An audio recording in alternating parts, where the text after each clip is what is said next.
questions, and I wanted to answer those.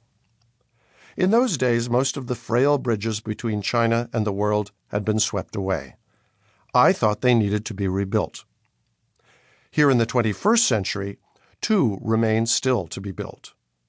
One is the bridge between the China of history and the China of now. The other is between China today and a world that has become increasingly troubled by its expansive presence. This book is dedicated to working on that first bridge in the hope that by encountering China as it was, we might be in a better position to see China as it is. In the course of writing this book, I asked many friends for help and advice, so many, in fact, that I fear I will fail to name them all.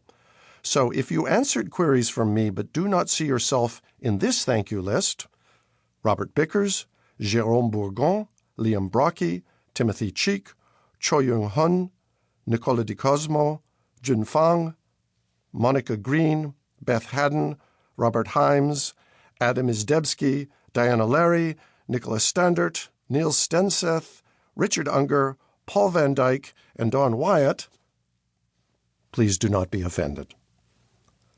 Much of this book was written while I was Agnes Gunn and Daniel Shapiro member at the Institute for Advanced Study in Princeton in 2017-2018. I am grateful to the IAS for that support. I want particularly to acknowledge the early modern gang there, who read versions of some of the chapters: Guillaume Calafat, Alison Games, Will Hanley, Marta Hansen, Wei-Jing Liu, Aaron Rowe, Jonathan Sachs, Sylvia Sebastiani, and Ying Zhang. We must all get together again soon.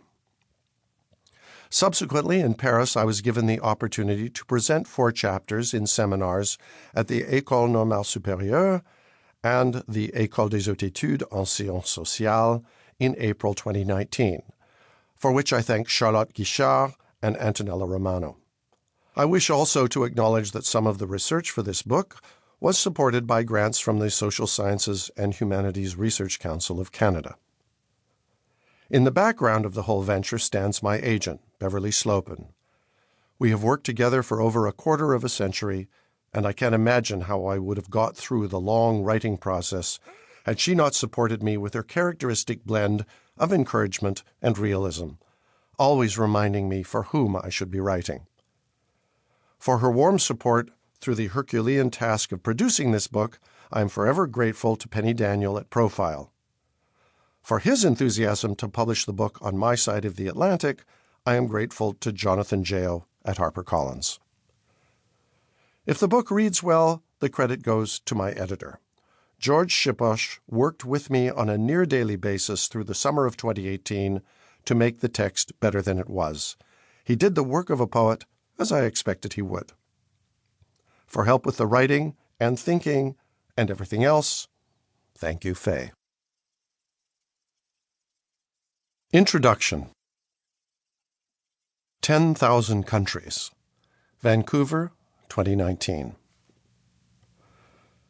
A few years ago, an enterprising graduate student at the University of British Columbia, UBC, where I work, was poking about in the geography section of the Asian Library.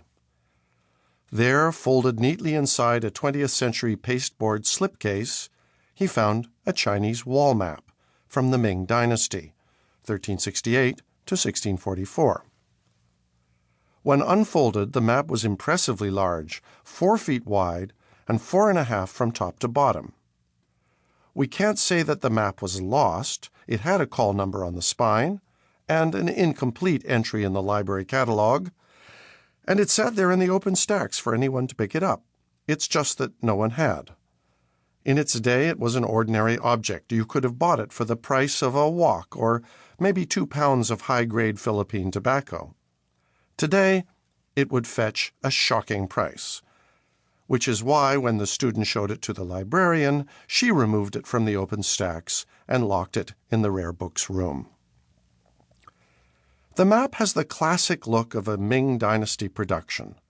It molds China into a rectangular shape on the premise that heaven may be round, but the earth is square. And it sequesters the country within the bounds of the Great Wall along its northern border. But what is it a map of?